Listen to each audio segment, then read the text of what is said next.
that, all these ethnic fault lines, religious fault lines, all these fault lines disappear when you see a better future for yourself. When you have a leader that you have some amount of faith in, then, all of this doesn't matter, because, you realize that you have the liberty to live how you want to live, be who you are, as long as your first and foremost, loyalty lays with the nation, and the nation's loyalty lays with your future. And I think that's what people have realized. Look at Nagaland. When the missionaries came in, they began to convert because they had to civilize them. Now they had to civilize them for one or two reasons. It was obviously, the reason was Christianity, and Christianity wants to civilize and save people. But it was also because all these invested countries had realized that this is a gold mine. The northeastern frontier can become into what was essentially called a crown colony. So Great Britain withdraws from India, but keeps its control on the northeastern region. Very early on, the CIA, the Americans, the Baptist Church, the British had all realized the value of the frontier, because the frontier is perfect to counter countries like China. And at that time, there was not even one Christian majority country in Southeast Asia. So this became, you know, and this the Kuplan plan, or the Crown Colony plan, was put on paper also. We have to thank our stars that, they ran out of money. It never really worked out, but otherwise, it had already been put on paper. And if that would have worked out, this would have been, a protectorate of the British Empire.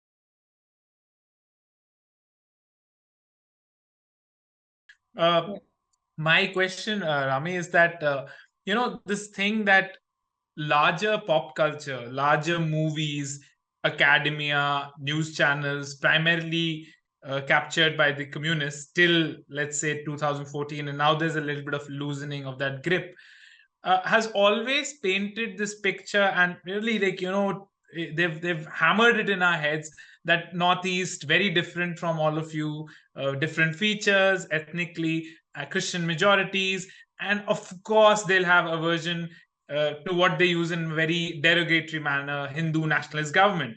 But Manipur has a BJP majority government. Nagaland has, BJP in coalition, and a few seats here we see in Mizoram as well. That, Rami, for me has been the biggest takeaway, how it breaks down all these things that have been subconsciously embedded, because it shows to you that even somewhere where I had internalized it, that of course these are not regions where the average person will, in a Christian majority, give a substantial amount of votes, like in Nagaland to BJP, a complete majority in Manipur, and a few seats in Mizoram. I want to know how brainwashed have we been into believing that these are areas where, this party will not, I mean, they won't even touch this party. Khalid, give me just 5 hours more. I'll get this answer up.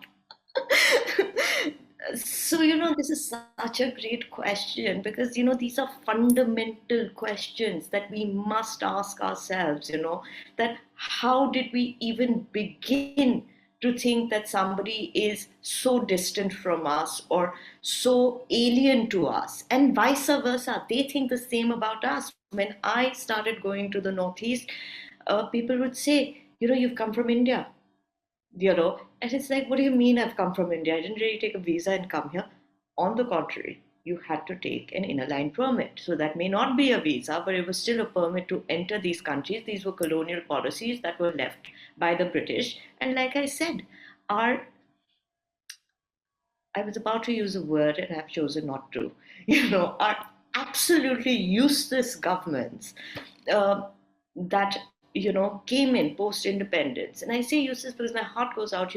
You literally ignored and alienated an entire region because of your lack of understanding of that region.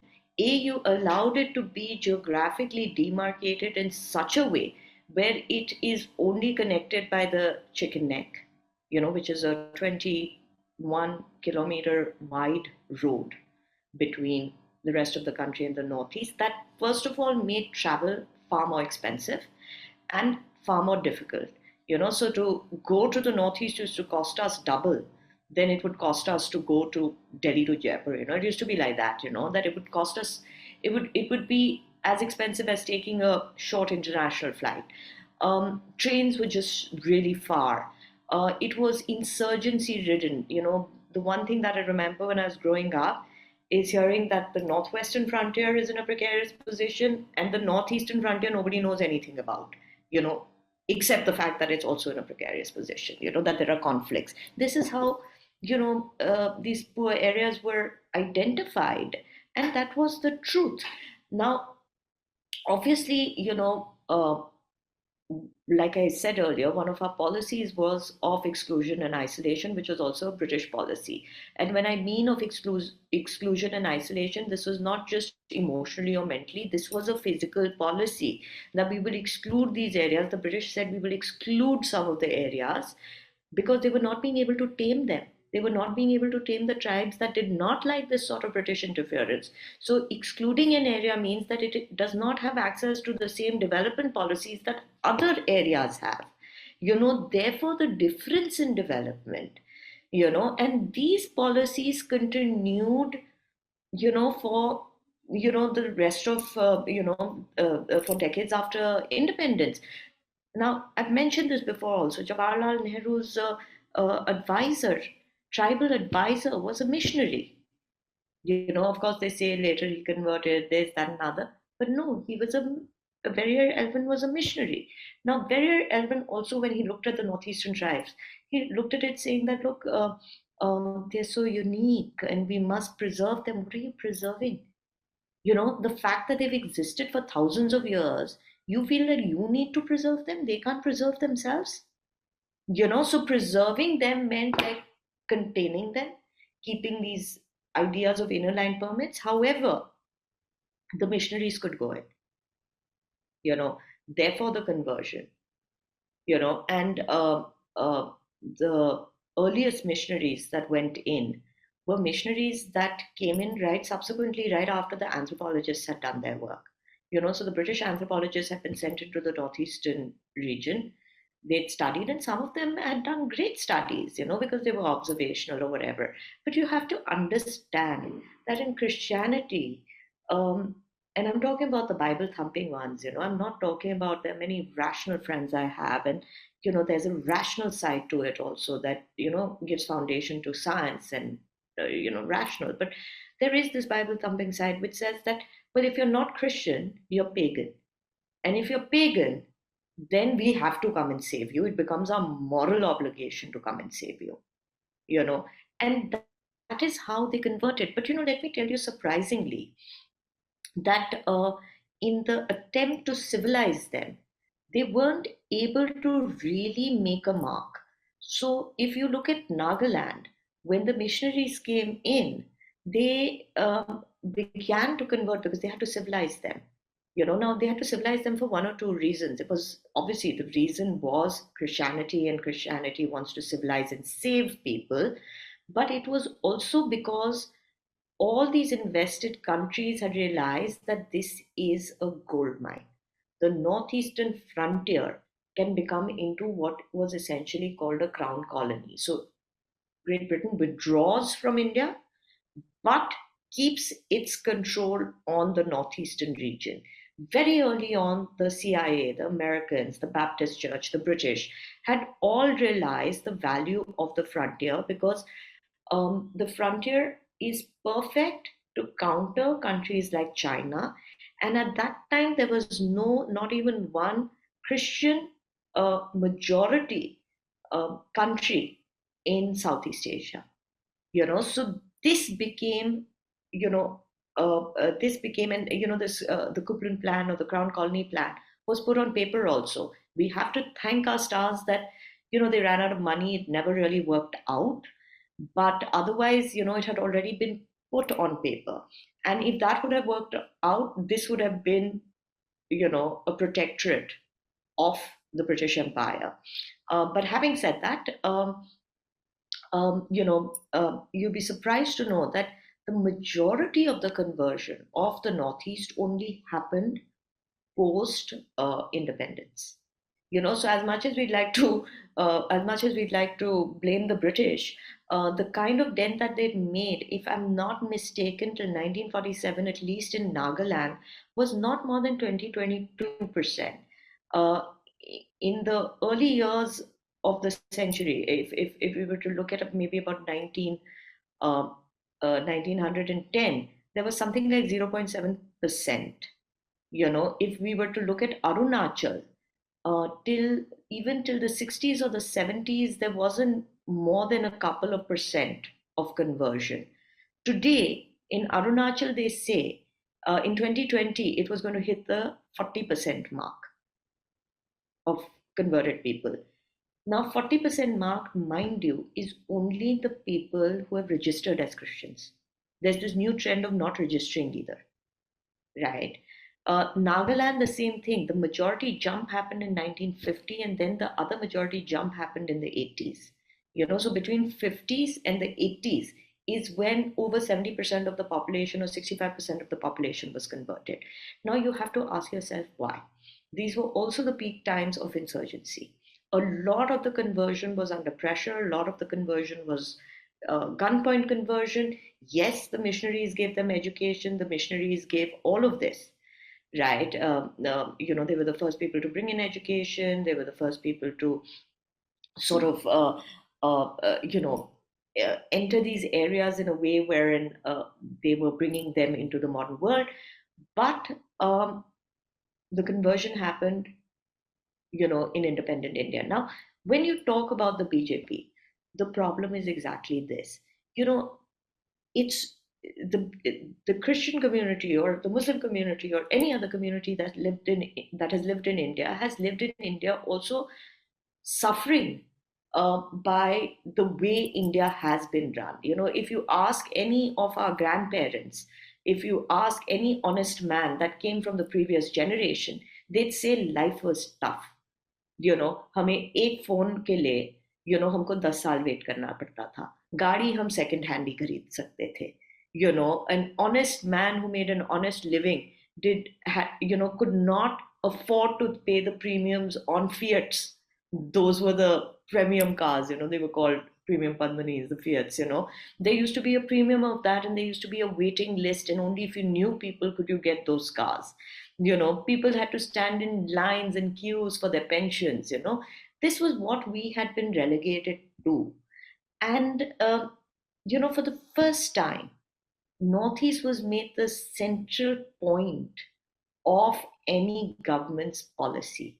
The first agreement, major agreement that was signed by this government was the NSC and IM agreement, ceasefire agreement with the government of India. It said a lot, at least to people like me who were observing the Northeast. It said that we're on the right track and we have the right intentions and the right ambitions. You did not have direct flights. You used to have flights a couple of times a week to Dimapur. You didn't have flights to Manipur. You had flights, but again, it used to be via Guwahati. There were no direct flights.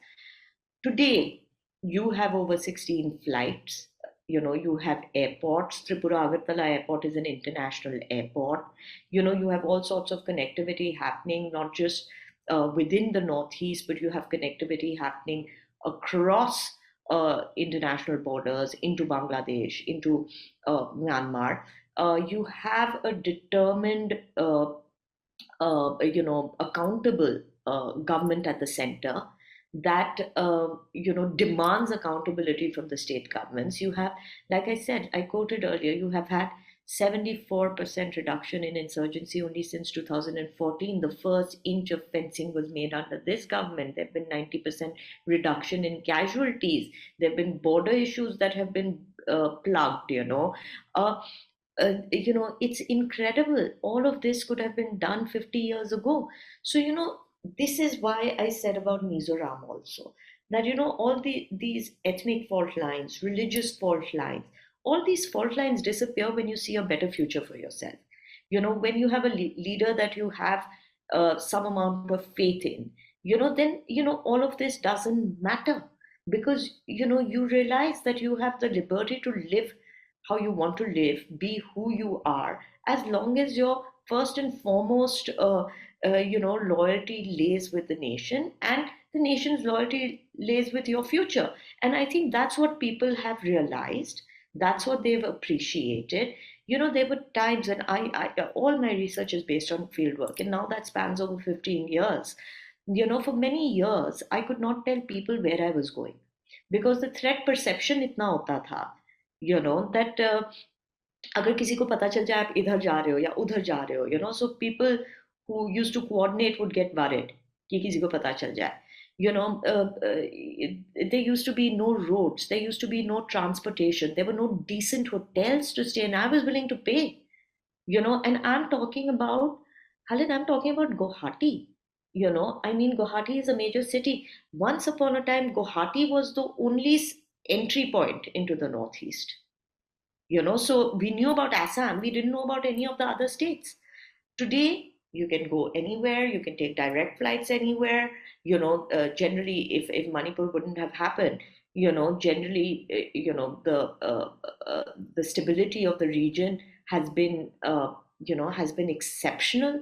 And I think what we see the BJP making inroads, even look after what's happened, BJP even in Mizoram has gained a seat. Yeah, 2 seats they have, yeah. Correct. And the Prime Minister wasn't even there to campaign. Rahul Gandhi went multiple times to Manipur. Rahul Gandhi went multiple times to Mizoram. People see through fraud. I don't think we should look at the young generation and say that, unko kuch samajh nahi aata. No, they see what other people have in other cities, and they want the same. And, let me tell you, and I think a lot of people, at least my age, would agree, that a lot of kids used to live in Bangalore, a lot of kids used to live in Delhi because they couldn't live there. There was no colleges, there was nothing to do. When I started going back, I started seeing new restaurants come up, new resorts come up, indigenous products come up. Tell me the truth. It's only in the last 7 years that the majority of us know what a Raja Mirchi is, what the Hornbill Festival is. Hornbill Festival is really caught up. Like that's like the buzzword in all the hippie circle. Everybody wants to be cool, wants to go to Hornbill. Even though there are multiple other festivals, and I'm sure they'll get their day in the limelight. But it's only been in the last 7 years. So when the leadership makes it fashionable, the leadership, makes it a center point of our entire imagination. People follow. I remember Bollywood because you mentioned Bollywood. I still remember, though we were never allowed to watch a lot of Hindi movies because usually it was just like 3 hours of like, rubbish. So our parents never allowed us to watch it. But I still remember some glimpses of when they used to show tribals. It was completely nuts. A tribal was presented as somebody who was almost exotic. like a caricature. Exotic. Yeah, exotic. Instead of portraying tribal communities as communities who have a administrative system, a highly advanced cultural system, a highly advanced, governing system, it was like they were wild and they lived in the jungles, and so we've done this to ourselves. And coming back to my first point, when a Christian looks at a pagan, he looks at it that way. When an Indian looks at somebody of a different lifestyle, we don't look at them that way. That's why there have been, if you look at it historically, from the Mahabharata, there have been a lot of marriages that are said to have happened from the northeast. So Arjun married Chitrangada from Manipur. Dimapur is named after Hidimba. Hidimba's son Ghadotkach ruled what is Dimapur, parts of Nagaland now, and married Bhim. They say Rukmani was from Arunachal, and one of the tribes consider themselves descendants of Rukmani. There is a Valli You remember Vali? Uh, Somehow. so Vali ka likha hua, epic is from one of the tribes in Assam. So there are all these connections because we as Indians have always had this fluid way of acceptance of different lifestyles, of different people. We had no idea of race. We had no idea of different practices. These were non debates for us. These were Western debates, and we still follow them. All right. And always there's this caricature where the tribal lady would go and where the Sheher ka Babu would meet and say, Tum jata Shahab ji. And so, That's that was like, that was "Tum just jata." like offensive on so many levels. But again, that was the Western lens. That was never the Indian lens. In the Indian lens, let's say in Ramayana, Guha, who was one of the tribal leaders, bends down and worships Ram before he crosses the river. He builds the boat for Bhagwan Ram, and he crosses the river, and he says, "You're my Lord." There was that kind of interconnectivity. Of course, you can believe these things, you don't want to believe them, you don't have to believe them, but the fact that these stories exist, the fact that we can say that these kind of historical civilizational continuity and connectivity existed means that our lens is very different. True. Uh, when it comes to the one thing I wanted to add here, ki when it comes to the achievement of this government, what they have achieved and done in Northeast region, there is a one thing I also noticed while working in think tank that they have done great work in preserving tribal knowledge also. Now they are developing entire central system जहाँ पे वो सारा store कर रहे हैं, which is a very very important I would say because time के साथ ये tribal knowledge खत्म होते जाएंगे and then those documentation would be the only way to access it.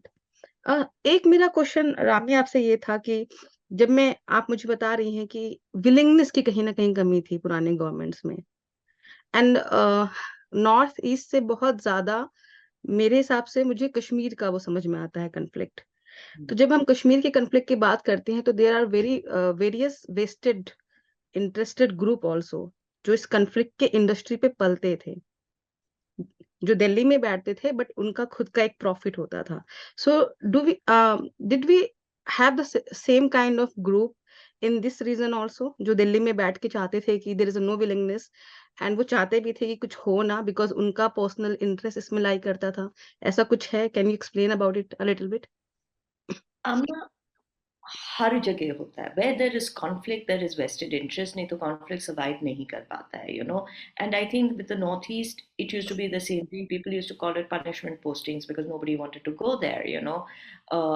The administration in a lot of these states and even in some pockets today will sit in Delhi, will not sit there, because that's just not where their kids can get a great education, or that's just not where they can live the kind of life that they see for themselves. That always happens. There were vested interests um, in terms of just being loose about how important this region was. So. There have been politicians, there have been political parties um, that have stayed on in the Northeast for decades and generations as well. It was like their own fiefdoms, just the way Jammu and Kashmir was. And it can only happen when somebody doesn't want to interfere with them because, there's some sort of internal, association and settlement. And that was the case. And, that's obviously upset a lot of people. But you just cannot deny the fact that the development initiative taken up in the Northeast has been like never before. You mean to say that they had a magic wand and they came after 2014 and settled some of the longest running conflicts in the region? That this could never have been done before? No, it was not done before because everybody had a piece of the pie. And therefore, it was not done before. It was never done before because, you know, apart from Assam, आपको seat ही कितने मिलते हैं वहां से? So importance क्या है आपके लिए? So political will भी नहीं था. So these are the age old reasons that have plagued this region, and people have had fun. And if you look at even the insurgent leaders, none of their kids live there. Everybody, is living abroad, is living in Delhi. They have nice homes, while the people who they pretend to be fighting for are suffering, have to live away from their parents, have to go to places like Bangalore and all to work. Of course, Bangalore and all are lovely cities, but who wants to be there? I was born and brought up in Delhi.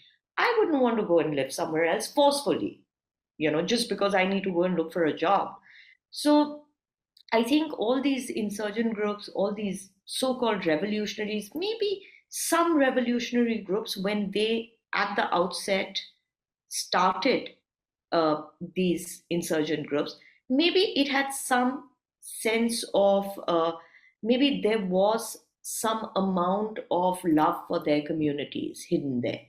Maybe they felt at that point that, the government of India, the British, none of them understood them. But that kind of leadership has passed and long gone and dead. Now, the rest of these people are criminals, and to make them into heroes and say that, they are fighting for the cause of the people is absolutely whitewashing the truth. Nobody is fighting for the cause of the people. Everybody is fighting for the piece of the pie, for which, if you understand the drug nexus and the money that is made, we heard a lot about the poppy cultivation. We heard a lot about Mizoram, Manipur being one of the highest HIV positive states, because of the intravenous use of drugs. You'll understand that there's a lot of money that is exchanging hands. There's a reason that ammunition never ends. Hmm. Another question. This is actually Amana's question, but I'll ask it. So she's while we were researching, she spoke about this fact that you usually had the ultra leftist groups who have always backed any secessionist group in the country, whether they are Islamist groups in Kashmir backed by Pakistan, whether they are the Maoist groups backed by China, or these groups in the Northeast, right? And then we've seen many of these militant groups lay down their arms and come down to the mainstream, and the Indian state makes pacts with them and gets them part of the state. And they say they no longer are against the sovereignty of the state. So the ultra left, of course, supports all such secessionist groups. Once these guys join the Indian state, then they no longer are good for them. But there is also, Rami, a section of, if I were to use the word nationalists, I'm not sure, because nationalists are, according to my dictionary, they're very sane people who want to take the entire nation along. A group of ultra nationalists, like extreme right wingers, who say we should not take these people in the mainstream because they have previously held such positions. And then they also say the same for the intellectual ideologues of these people, who initially might have been anti-state, but today they've come down to the place of the state. So, today they are saying, no, we now want to work with the Indian state. How do you look at this?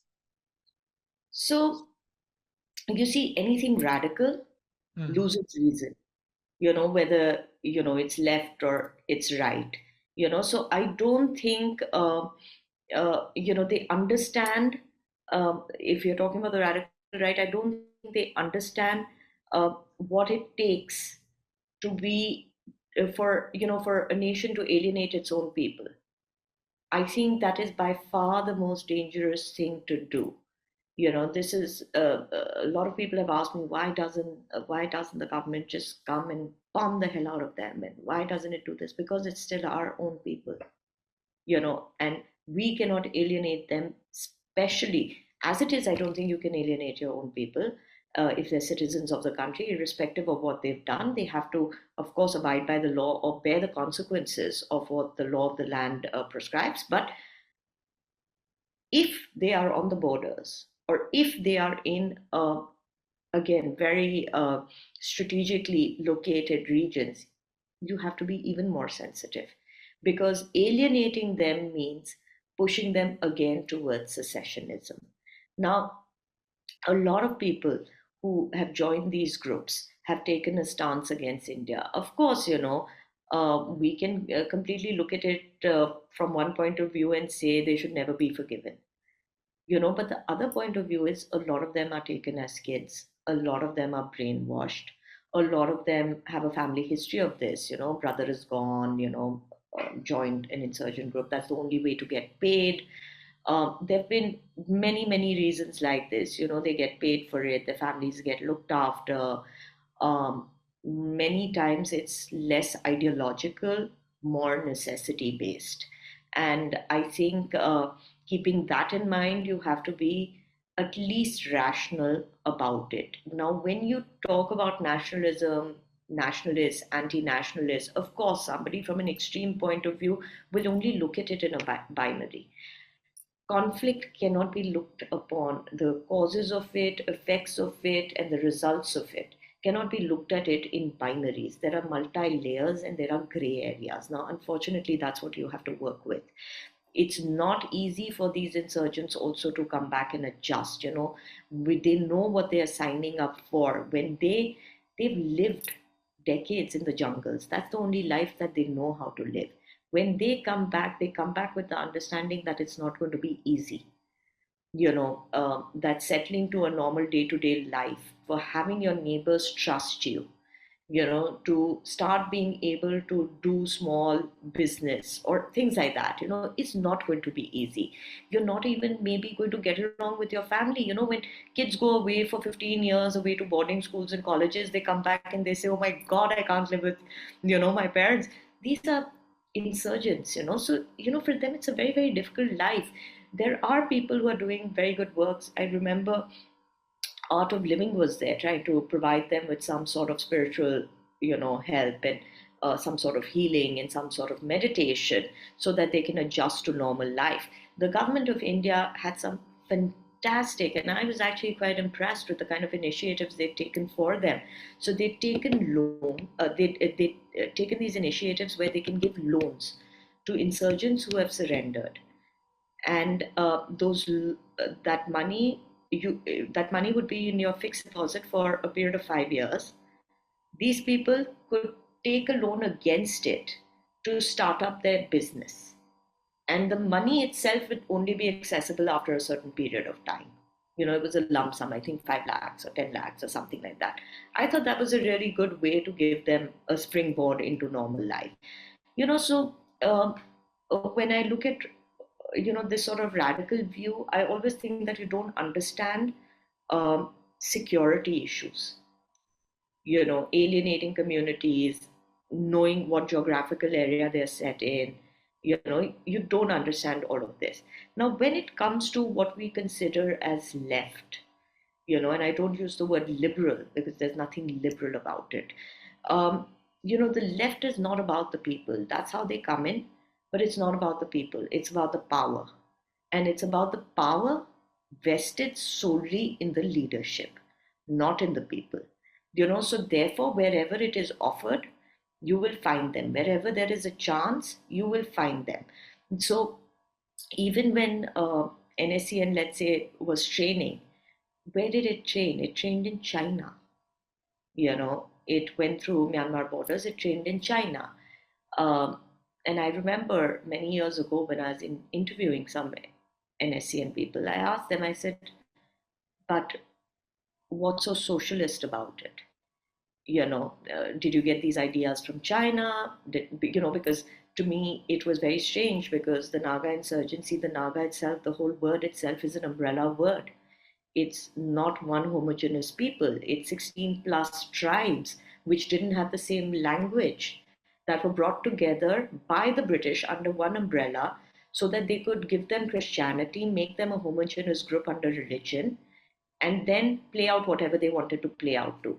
They couldn't give me an answer on what they really meant by socialism. However, their vague answer was that it has something to do with the village principle of equal distribution. But however, what did it do for the state of Nagaland? What did it do for the civilians? Nothing. Nobody wanted to go there, nobody was felt safe there. It had illegal taxation, and it didn't have illegal taxation just by one insurgent group, because every insurgent group has multiple splinter groups. Then other little crime groups come up. I remember speaking to a shopkeeper, and he says, "Ma'am, we don't know what to do. I'm going to shut shop because I don't get one extortion call, I get 15 extortion calls. So मैं किस किस को पैसे दूँ? There's no way I can support this. Even a youth organization, I still remember at that time, came up called Account. And that was against, they called it taxation. So it was against illegal taxation. And I said, why do you even call it tax? This is not tax, this is extortion. But they were so scared to call it extortion even. So it was a youth group that came up, created an organization saying we are against, we wish that you make all these different taxes, you decide amongst yourself and only give us one parchi and we give one tax. This was the level of the kind of corruption and the kind of state that we've left these societies in. So of course, the left, what did the left do in Tripura? They were in power for many decades. Another place which had insurgency, it had NLFT, which used to go to Bangladesh, train there, come back. I still remember somebody in Tripura many years ago telling me that you can't enter the university. The university, if you're not a committed member, you do not have your loyalties towards the left, you can't even enter the university. This was the state of affairs. So where is it about the people? It is about, control and power by a few vested people for their own cronies. It doesn't benefit anybody. So therefore, we see this great political change in the Northeast today. Amna, your last question. I was just thinking, should I ask it or not? This is like a very different kind of question, basically sociological kind of question. So I have friends who are from Northeast, and sometimes they complain that we face racism in Delhi, and the slur word kind of chinky eyes and those kind of thing we hear. And also the mainland India, we feel they don't pay much attention. Even people are not very aware about our tradition, and sometimes they make fun of it also. So I was just thinking, how could we address this issue, and what we can do that there should be more cultural exchange, or at least awareness of it from both sides. I don't know why you were thinking of asking this question, because you really should ask this question. I think that's what, that's what's going to determine a lot of what happens in the Northeast, in the future. We can give it security, we can give it stability. There can be development initiatives, but this sort of people to people connect is something that we really have to address. But there are two ways of looking at it, and this is what I've always thought. Even when I went to the Northeast, let me tell you, I faced fair amount of racial profiling, and that racial profiling came from the point of view that I was the other, that I was not from the Northeast, that, मैं बाहर से आई हूँ, and there are words like this, they have in their own languages, they have the word to say outsider, so I was the outsider. Nobody wanted me to study the Northeast because they used to say, Tumko kya samajh aayega? Only we can comment on the Northeast. Like you would get a lot of heat. Matlab, as somebody who's an anthropologist who studies conflict, security issues, I've never claimed to say I know everything. But as a scholar who wanted to go there, risk her own life 15 years ago, I thought I might get a little bit of a welcome where people would say, oh, at least somebody's come from, India, as they used to call it. On the contrary, it used to be like, it's really funny you're here because what are you going to understand? And if you went on stage and if you said something and if you weren't 100% correct, you would be banned. Wherein that wouldn't happen to somebody else from the region. So you were always under more scrutiny. Now, I could have taken that offensively and said, मैं यहाँ कभी नहीं वापस आऊंगी. Oh my God, people are so hostile. Or I could have said, yeah, of course, I'm from another place, and people, I'm going to get things wrong, but, and people are going to pull me up for it because they obviously know the right thing about it. But I'm not going to take this as a personal thing, you know. Many times when I used to travel to remote areas where most people from urban cities in the Northeast have not been to, on bus rides, on train rides, in local buses, local trains, live in the village homes, which most kids in these states haven't done, I possibly got, in those areas, I possibly got more love and acceptance. I found that in the Northeast, when I was in the urban cities, there was a lot more this politicking, this otherness. When I went into the more remote areas, there was almost like, oh my God, you're here. What can we do for you? How can we welcome you? The real hospitality that we know about would come out. Now, my question at that point used to be, chalo, we don't know anything, and I accept it. And it's not your personal, it's not because of you personally or me personally, it's because of, how government of India handled this situation. But I come from a small town in Gujarat, in South Gujarat. It's a village called Vespa. It's close to Navsari. Now people know about it. How many people know our language? How much you know of my culture? How much you know about what I wear, what I eat?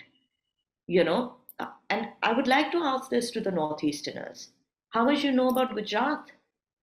How much you know about Telangana?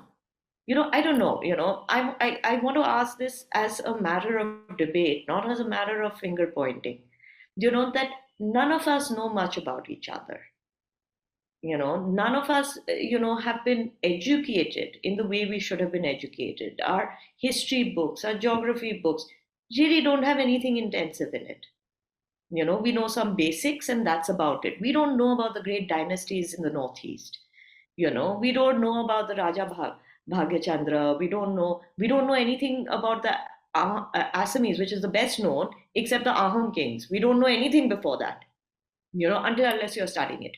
The same way you know nothing about other states also. So, this deficit is there because it's a big state, it's a big country, it has a variety of cultures, variety of languages, literature, all sorts of things, culture, but one cannot deny the fact that there is this racial profiling, that happens with our kids from the Northeast.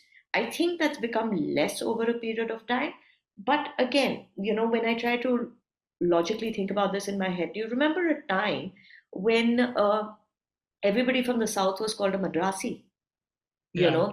There was no difference.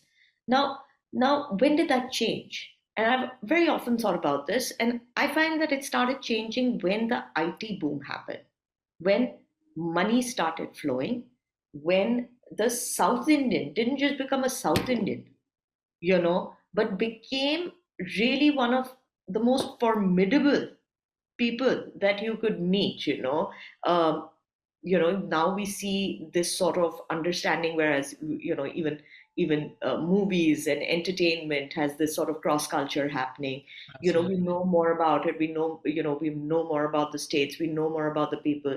Now if we see somebody, we think twice. We ask them, tum Andhra se ho, tum Tamil Nadu se ho? Oh, I've eaten an Andhra thali. We've started segregating this in our heads. The same is going to happen with the Northeast. These colonial lenses that we have formed for ourselves, which is the racial lens, the religious lens, the civilized, non civilized binary, all of it is going to be diluted once there is some amount of prolonged peace, hopefully permanent peace in the Northeast, which finally gives space to industry to come in. We've already started hearing about the bamboo work that happens there, the wonderful textiles that come from there, the indigenous food. We have today in Delhi, we have restaurants from all the states in the Northeast. I still remember there used to be a restaurant when I used to go 15 years ago to Assam called, what was it called? I forget the name, but it was a Naga restaurant. The first time I went in there, it was in somebody's house, in their living room, with one sofa which didn't have two of its legs. So the sofa used to be like this. And you had a choice of eating on that sofa. So everybody's sitting like this. Five people could fit in and eat on that sofa. it was a dirty sofa, or you could take the food back home. Today, that same restaurant has has I think two other restaurants here, one in Bangalore, I think. So that's the kind of stuff that starts happening. Your culture, your tradition starts moving outside. People from here start moving inside, and that sort of cross culture brings about that kind of awareness. But this government has also taken a very strong stance against racial profiling. We saw some instances happen during COVID, and there was strict action taken. There are laws against it. But finally, this is what I say, that race was never a question in our civilization. Practices, different traditions were never a point of debate in our civilization. We lost that connectivity, that continuity because of the British lens that came in, which brought its Christian lens, which saw things differently. And when I mean the Christian lens, I don't mean just the Christian lens, I mean the white Christian lens. And it saw things differently. It saw things from the basis of that's how they wrote down. Now, the Northeast has oral culture, so a lot of the folklores, the folk tales, and this has been Indian culture as well, that our stories, our history are passed through the oral tradition. Now, with the deficit of languages, things like that, we've seen the continuity break up. And even in our educational system, oral traditions are not a part of it, which is sad because that's where the real folklores are. So, who wrote these traditions down? It was the British anthropologists. And when they wrote it down, they obviously brought their own experience with it, and therefore they wrote it down from that point of view. So some of the letters, if you read, that went from Risley at the Asiatic Society, who was in charge of the census and so on and so forth. So Risley made some interesting points. So many people quote him on the race point, where he spoke about how he bifurcated caste and then he put race alongside caste. But he also wrote on the tribals. He also wrote on Hinduism. And when you look at all of this, you realize how it's all made to fit into a format, some sort of a pyramid. Usme nahi fit hota hai, which comes from their point of view, then, I mean, for them, that is the way their methodology was, that it had to fit in their pre-existing pyramid.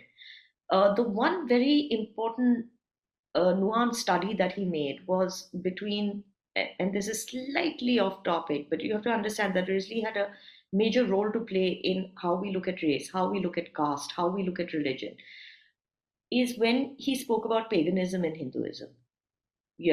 And he said, actually, Hinduism's far more refined than what we call paganism, because if you go to an illiterate shepherd also, he would be able to explain the great, theology, the great nuances between very higher ideas like life and death. If you went to a pagan, he meant under the Roman Empire, when you went to the pagan had no idea of life and death. There were no such spiritual like conversations. And also when, he was talking about Hinduism, he was talking about a greater, larger cultural, continuity. So he was speaking for everybody that he met in India. He said, it's fascinating that an average illiterate man, somebody that we would discard and say he's illiterate, still can debate you on ideas complex such as this. So just to wrap it up, I'd like to say that everything that we look at, when the Northeasterners have their grievance about racial profiling or not being treated equal, there is no whitewashing it, but we have to understand the nuances. It's not personal. People like you, people like me, many of my friends, for them, it's the greatest thing, to be able to travel to the Northeast. It's the greatest thing to learn more about the Northeast. It is the uneducated, it is the unaware, who has been brainwashed by this sort of influence that we've had that is alien to our culture, that sees things like this. They must be forgiven, not taken to heart. But I think from their point of view, what has to be made very, very clear amongst themselves is when you come to other cities, don't be in ghettos, don't be amongst yourselves, mingle. There's enough room for everybody. Many times I see students of a certain community in the northeast stick with each other. That'll be their best friends, that'll be their roommates, that'll be their college partners. No, when I went to England to study, I said I want to go where there are more than 1% Indians. I want to go where there are lots of people from Europe, so that I get to meet them. That's the whole point. So we shouldn't have to do this, but I think we have to make a determined effort to do so. I think that's the most practical, wise, and realistic approach that you offered for both sides, of basically understanding each other and not to take it personally, and to see what has happened about factors which we all don't have, Before we control end, over. can I just make one point? Did you see the Linda Isham and Randeep Huda wedding? Oh yeah, I did. It was lovely, and what a good-looking couple. What a great looking couple. Yeah. Now you look at it, somebody from Haryana, yeah, and somebody from Manipur. Yeah. And if we look at it, it seemed natural to us. It didn't seem out of place, right? Absolutely. Like it's almost like we could relate to what she was wearing, we could relate to what he was wearing. And I think it's so great that they followed their traditional ceremonies, because the more we do this, the more familiar we become. The more familiar we become, the closer we come together. So, I have even big these things about, a lot of people saying, oh, we must marry within the community. I know a lot of people are going to hate me for saying this, but I think it is this cross-cultural, cross-community engagements, this sort of intermingling that makes a nation stronger. Absolutely. No, it was some great pictures, and like I said, again, lovely couple, and also traditional attire which they wore. I mean, that was so much more rich and soaked in culture than the westernized, Yeah, weddings that we see. it's so sweet to want to go back and do it, get married there, have a special occasion there, because it's a conflict-ridden area. It gives hope to many that things are going back to normal. It gives us the impression that things are normal, and perceptions make all the difference. So kudos to them. Yeah. Kudos to them. All the best for their marriage. They still couldn't save themselves from the stupid elements of the paparazzi, where one paparazzi asked Huda कि शादी के बारे में क्या सोचते हैं आप, तो अब आगे क्या आगे, and he's like, okay, we'll manage, without any issues. But that's what makes this country really, really enjoyable. All right. Thank you so much, Rami. We really enjoyed the session as always with you. And again, like I said, we definitely always, in a month or two, always want to have you know more about Northeast. I already have the next topic about Nagaland and all these secessionist groups that they formed a bloody conglomerate. So I found that very fascinating. A conglomerate of secessionist groups, So imagine people saying illegally tax us, but make it one unified tax. Don't give us 10 different ones. So yeah, it's nice to be able to see the funny side to it. But it was a pleasure being here, and as usual, it's so great to talk to the both of you. And I always love the questions that the two of you put up.